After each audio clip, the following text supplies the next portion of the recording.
today's lecture, we see a small topic anion gap. It has a relation with metabolic acidosis. Okay, what is the role of anion gap? We will learn in the this lecture subsequently. So first, let's get started with the anion gap. So what are the learning objective of today's lecture? First, we see some introduction. Then we see what is anion gap and how to calculate the anion gap. What is the normal range of anion gap and what is the clinical significance of the anion gap? What is the use of anion gap? Where we using this anion gap? Why we calculating and know what is the role of this anion gap? So let's get started with the introduction. So in the blood, in the extracellular fluid, there are some cation and there are some anion. And to maintain the electrical neutrality, there is a equal amount of cation and equal amount of anion. So there is a equilibrium between the cation and anion. What is cation? Cation is the positively charged ion, and what is anion? It is a negatively charged ions. So, what are the major main cation present in the blood? It is the sodium and potassium, and it's account for the 95% of the total amount of cation present in the blood. So, it is the main major cation present in the blood. What are the major anion present in the blood? It's chloride and bicarbonate. It accounts for the 86% of the anion.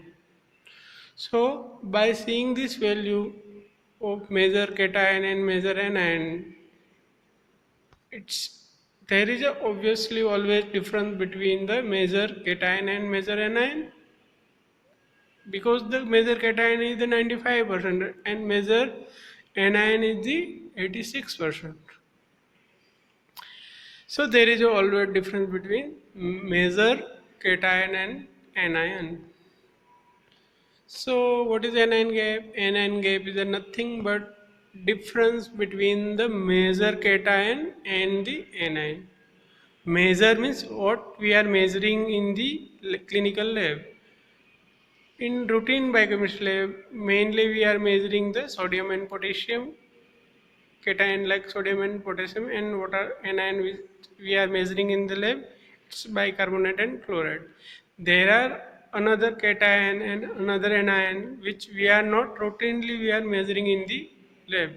It is measured but it's some special condition. So they are the counted as the unmeasured cation and unmeasured anion which present in very small amount. So what is anion gap? Anion gap is the difference between the measured cation and the measured anion. In another word, can I say it's a value of unmeasured anion? Obviously, this difference is because of the low value of the unmeasured anion. So it's a value of unmeasured anions. How to calculate anion gap? It's obvious. Anion gap is the cation minus anion. So what are the major cation? It's sodium and potassium minus anion like chloride plus bicarbonate. Putting their value. What is the normal value of the sodium? It's 135 to 145 and mean value is the 140. For the potassium, normal range is a 3.5 to 5.5 and one round figure is the 4. And what is the normal range of chloride? It's a 103 to 109 and putting the one round mean value 106. And what is the normal range of bicarbonate? As we discussed in previous lecture, it 22 to 26 and mean value is the 24. So putting their normal mean value in this equation, 140 plus 4 equal to 144 and 106 plus 24 is the 130. 140 minus 130, it's 40. 14 unit is the milli equal per liter. What is the normal range of anion gap? It's a 8 to 16 milli equal per liter. So What is the reason behind anion gap? So anion gap is due to unmeasured anion. Remember student, whenever you ask a question why there is an anion gap is due to unmeasured anion. So what are the different unmeasured anion present in the blood? It's the protein, negatively charged protein, mainly albumin.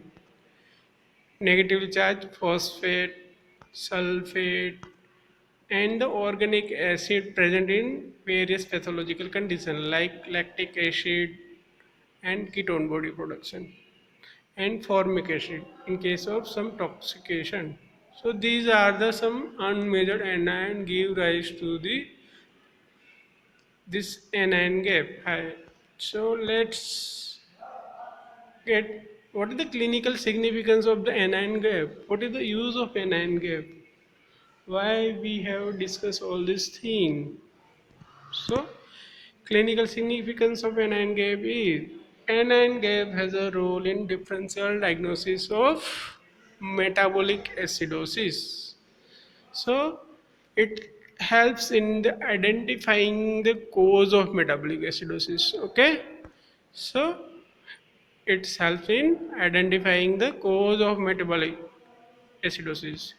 Based on the anion gap, metabolic acidosis could be of three types: high anion gap metabolic acidosis, normal anion gap metabolic acidosis, and low anion gap metabolic acidosis. There is a different cause for all these: high anion gap metabolic acidosis, normal anion gap metabolic acidosis, and low anion gap metabolic acidosis.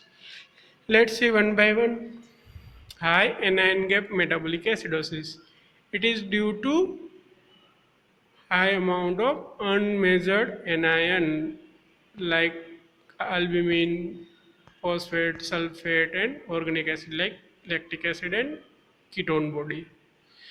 Any condition that leads to increased amount of this unmeasured anion give rise to high anion gap metabolic acidosis. Let's see the causes of high anion gap metabolic acidosis. It's ketoacidosis. Ketoacidosis due to any cause there is a increased ketone body production. Ketoacidosis. What are the ketone body? Acetone, acetoacetate, and beta hydroxybutyrate. These are the ketone body are in acidic in nature, so they give rise to the metabolic acidosis. And metabolic acidosis, ketoacidosis could be due to diabetes. In diabetes, there is a complication called diabetic ketoacidosis. In starvation, also there is a ketoacidosis, and in alcoholic patient, also there is a ketoacidosis. So these all are the causes of high anion gap metabolic acidosis. What are the other cause? Lactic acidosis due to any cause like anorexia, shock, septicemia. In this condition, there is a lactic acidosis. This also gives rise to the high anion gap metabolic acidosis. Renal failure. In renal failure, there is a failure to absorb the failure to handle with the H plus. So there is a increase H plus, and it gives rise to the metabolic acidosis. And some toxin like methanol give rise to the formic acid. Ethylene glycol give rise to the oxalic acid.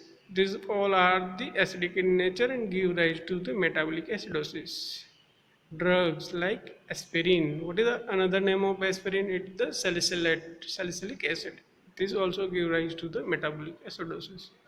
So all these are the causes of high anion gap metabolic acidosis. Now comes to the normal anion gap metabolic acidosis. It is due to loss of equal amount of cation and anion in the blood, in the body, through the body. So there is a loss of bicarbonate with the loss of positively charged cation also. So there is a anion gap remain the same. What are the causes of normal anion gap? It's a diarrhea. In diarrhea, there all things are lost. So it's normal anion gap metabolic acidosis. Another reason is the renal tubular acidosis. In the renal tubule there is a defect to reabsorb or accrete the H plus ion, so there is the normal anion gap metabolic acidosis. In case of adrenal insufficiency, in case of chronic kidney disease, and in case of intestinal, pancreatic, or biliary fistula, there is the normal anion gap metabolic acidosis. Hypoaldosteronism also leads to normal anion gap metabolic acidosis. Some drugs like spironolactone, prostaglandin inhibitors also give rise to the normal anion gap metabolic acidosis. What are the causes of low anion gap metabolic acidosis? It's due to low unmeasured anion, yeah, high unmeasured cation, and causes is the hypoalbuminemia due to decreased unmeasured anion. Another cause is the multiple myeloma. Multiple myeloma is the nothing but plasma cell tumor. And third reason is the hypermagnesemia, high unmeasured cation, and high hypercalcemia, high unmeasured cation. This give rise to the low anion gap metabolic acidosis. So coming to recap the lecture, what is anion gap? It is the difference between the measured cation and the anion, calculated by this formula: measured cation minus measured anion, and this difference is the anion gap. Normal anion gap is the 8 to 16 milliequal per liter. What is the significance? What the role of anion gap? It helps in the identifying the different cause of the metabolic acidosis. It helps in the differential diagnosis of metabolic acidosis. Metabolic based on the anion gap, metabolic acidosis is classified into three: high anion gap metabolic acidosis, normal anion gap metabolic acidosis, and low anion gap metabolic acidosis. What are the causes of high anion gap metabolic acidosis? It's due to increased unmeasured anion like lactic acidosis, ketoacidosis due to diabetes, starvation, or alcoholic, some toxins like methanol, and some drugs like salicylate. All this give rise to the and the renal failure. All this give rise to the high anion gap metabolic acidosis. What is the cause of normal anion gap metabolic acidosis? It is due to equal loss of cation and anion through the body, in the body. So cause is the diarrhea. Renal tubular acidosis, intestinal pancreatic fistula, hypoaldosteronism, some drugs like spironolactone. Okay, all this give rise to the normal anion gap metabolic acidosis. What are the causes of low anion gap metabolic acidosis? It's due to low unmeasured anion or high unmeasured cation.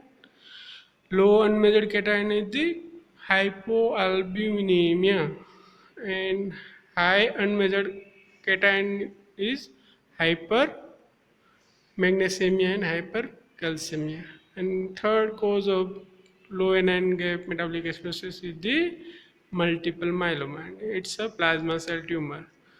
Okay, student, thank you so much. And next lecture we will see what are the different causes of this acid base disturbance, and what is how to identify the case of metabolic acidosis. Thank you.